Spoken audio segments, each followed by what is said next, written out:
मैंने बाधक के रूप में खड़ा हुआ हूँ? नहीं।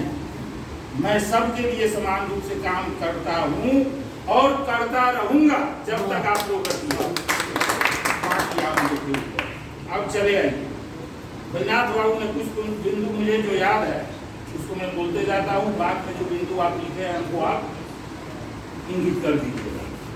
जो 3 वर्षों से एक भी योजना नहीं हुआ, यह हमारी गलती है या आपकी गलती है? उसी गलती को भरोसे पर मनीष कुमार के भरोसे है हम, वहाँ भी उन्हें अंधविश्वास में डाल दिया। रसमलाई वाला सब याद अंधविश्वास में वो डालने वाले जब उसका रिकॉर्ड आया है तो 23 जिला परिषद 38 जिला परिषद है। एक तो हारे हुए थे, वहाँ का तो नाम हटा दीजिए। 37 हुए। आप 37 में 23 से 24 जिला पार्षदों के द्वारा जो योजना पूर्ण होकर एमबी बुक होकर पेमेंट में आया हुआ है उसको उन्होंने कैंसिलेशन के लिए आवेदन दिया और नई योजना मनीष कुमार को धोखे में रख करके पोर्टल पर चलवा दिया। यह हमारे पार्षदों की भूल हो या चालाकी हो, मैं दोनों बात बोल रहा हूँ, लेकिन एक की चालाकी ने इतना बड़ा यह समुद्र मंथन करा कर दिया।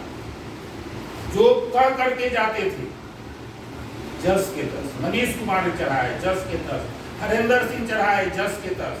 जब मैं अपने विंग को और अपना जब मैंने यहाँ सेटअप स्थापित किया जिसमें हमारे संजय जी ने जावेद जी को धन्यवाद दिया है, तो जावेद तो सर्वप्रथम बहुत ही धन्यवाद के पात्र हैं ही।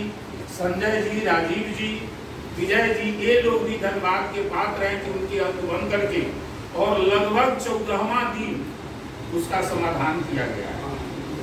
यहाँ से पोर्टल पर चढ़ने के लिए आपको पूरे जिला के लिए एक व्यक्ति अधिकृत है बिहार सरकार से, मनीष कुमार, क्या नाम है उसका? जावेद मनीष कुमार। यहाँ से लोग आपके कर्मचारी जो अपेक्षा, जो इच्छा, जो चाहत हम लोगों की है वह हमारे कर्मचारियों को नहीं है। हम लोग की इच्छा है हमारा काम हो, हमारे क्षेत्र में विकास हो। कर्मचारी नौकरी कर रहे हैं तो नौकरी के अनुसार काम कर रहे हैं। यहाँ से हुआ वो अपना पैसा क्यों उसको 200 रुपया दिलाएंगे, 500 मनीष जी मिठाई खा लीजिए और इसको सही से चला दिए। यहाँ से वो लोग योजना हम लोग देते थे, वो लोग बस्ता में बांधता था, उसको जाके दे देता था, यंत्र तंत्र तरीके से चलाता था। कैंसिल जिसको करना है उसको चढ़ा दिया, जिसको चढ़ा दिया उसको कैंसिल करा दिया। और इसी भवन जाल में हम लोग यह 1.5 साल से रहे हैं। जब हम लोग अंदर उसकी गहराई में गए हैं तब यह पता चला है कि इसमें तो बहुत बड़ी विषमता है, बहुत बड़ा अन्याय है। उस अन्याय को मैंने दूर किया है। और जावेद है, सभी सदस्य चाहे जो अभी मेरे साथ यहाँ पर बैठे हुए हैं या जो मेरे विपक्षी हैं, उनके साथ भी वहाँ भेदभाव नहीं किया गया है। उनके नाम पर उनके क्षेत्र में भी जो पोर्टल परियोजना थी जिसे उन्होंने कैंसिल के लिए दिया था, उतनी राशि का उनके नाम पर भी योजना चलवा दिया है। यह मैं नहीं, यह पोर्टल बताएगा सब, क्योंकि वह सभी लोग अब इंटरनेट से जुड़े हुए हैं, सब लोग को उस बात की जानकारी है। तो कहीं ऐसा भेदभाव जब नहीं किया गया है तो मैं फिर जो उन सदस्यों को जिसने मुझे इस पद पर बैठाने में योगदान किया है उनको कैसे भूल जाऊंगा? मैं बैजनाथ जी के साथ कैसे धोखा करूंगा? मैं देवेंद्र भाई के साथ कैसे धोखा करूंगा? यह आपकी समस्या नहीं है, यह बहुतायत सदस्यों की समस्या है जिनका स्वयं उसका भुक्तभोगी मैं हूँ।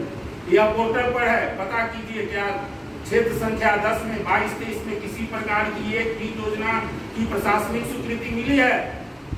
अभी हुआ, सगीर भाई ने कहा कि पुराने अध्यक्ष 5 करोड़ पर चले गए और सदस्य 50 लाख पर रह गए। आप जरा मेरा भी तो हिसाब देखिए, मेरे पास है नहीं है। तो आज यह जो हम लोग बैठक किए हैं 15 तारीख को जो आम सभा होने वाली है, अक्सर ऐसा सुनने को मिलता है कि कोई एक प्रस्ताव दिया गया अपने तरफ से और अपने ही लोग उसका विरोध करने लगे। हमारे में कुछ महिलाएं भी सदस्य हैं जो खुल करके वहाँ नहीं बोल सकती हैं। तो आज के बाद जो यहाँ प्रतिनिधि लोग हैं, संजय जी हैं, जावेद हैं, तो ऐसे सभी क्षेत्र से प्रस्ताव संकलित कर लेंगे और उस प्रस्ताव के लिए जो अपने में मुखर बोलने वाले पुरुष हैं, उन लोगों को, जैसे मैं अपने क्षेत्र की बात करता हूँ, मेरे क्षेत्र में पूर्व के प्रस्ताव में कुछ समस्याएं जो मैंने दिया था, उपाध्यक्ष तो वहाँ नहीं बोल सकती हैं, तो इसके लिए मैं देवेंद्र जी, आलमगीर जी या किसी सदस्य को दूंगा। जैसे इसमें है कि मैंने बागमती बांध पर जो जेएसपी विधायक के द्वारा कराया गया, जेएसपी कराने का औचित्य तभी है जब उस पर ढलाई हो, आरपीसीसी हो या उस पर कालीकरण, लेकिन न कालीकरण हुआ न पीसीसी हुआ और 12 करोड़ रुपए की राशि से उसका जेएसपी हो गया माने लूट काम।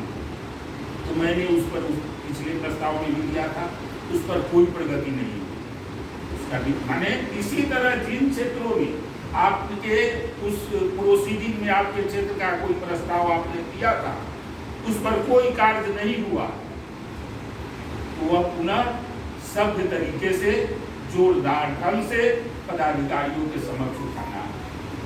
यहाँ पर बैठक का उद्देश्य, अभी सभी महिला सदस्य हैं, ये अपने सभी सदस्य को पहचानती भी नहीं रही होगी, आप लोग भी नहीं पहचानते रहे होंगे, तो अब तो कम से कम ये 2 घंटे 3 घंटे की मीटिंग में चेहरा से सबको देख लिए कि हमारे पक्ष के हैं। आपके पक्ष के अगर कोई सदस्य कोई प्रस्ताव रखते हैं तो हाथ उठाकर ताली बजाकर उनका समर्थन कीजिए, जिससे आपकी शक्ति वहाँ मजबूत होगी, आपकी एकता प्रदर्शित होगी। एक सवाल है इनकम टैक्स, नोट करते जाइए। इनकम टैक्स से संबंधित भी प्रस्ताव, क्योंकि हम लोग तो वहाँ रहेंगे नहीं, उसमें उठाना है। इनकम टैक्स 2% काटना सबके लिए फायदेमंद बात है, वह विभागीय काम में काटने का प्रावधान नहीं है। अभी जो आपके यहाँ ऑडिट का काम चला है, ऑडिटर लोग आए थे, ऑडिटर लोगों से भी मैंने उस पर टिप्पणी करवा दिया है कि विभागीय काम में इनकम टैक्स की आयकर की कटौती गलत है। अब यह प्रस्ताव वहाँ आप लोग को देना है कि यह कटौती बंद हो जाए, तो 2% बंद हो जाएगा। 15वीं 30, 21, 21-22 और 22-23 उस बुद्धि को पूर्णतः सुलझा करके और पोर्टल पर अंदर सुनाए हुए हैं, बार सदस्यों से पूछकर और बार सदस्य अंतिम क्षण तक योजनाओं को बदलते रहे। और है जी को 2 दिन तक फोन कर रहे हैं, आप अपना दीजिए ना तो दस्तखत हो जाएगा तो काम खराब हो जाएगा। ठीक, तो वह अंतिम चरण में है। उस पंचम और पंचम में, फर्स्ट तो नई योजना है, पूर्ण वर्ष